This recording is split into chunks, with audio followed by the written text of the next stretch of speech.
golpea a su mujer y a los niños también. Si es que usa entrar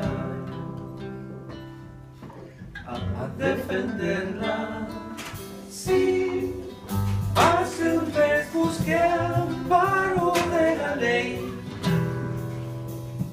pero ellos no pudieron ni quisieron ver el dolor y el temor de esas personas. Y hoy día llegó toda la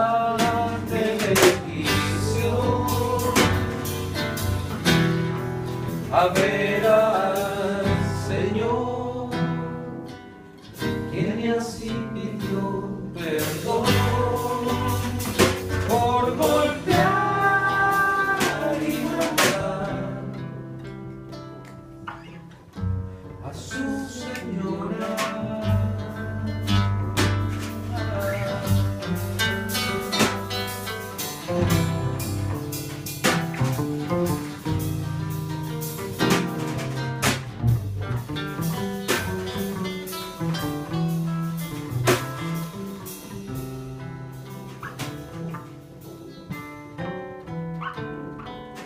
Ven, en el cuarto piso hay desolación, un niño llora en la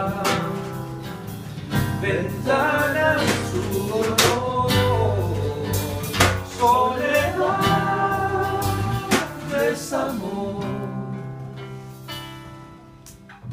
y desconsuelo. Sí, preso de la rabia no ha de golpear,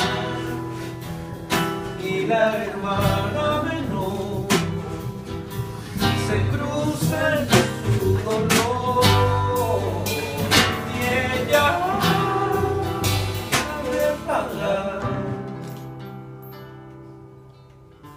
las consecuencias.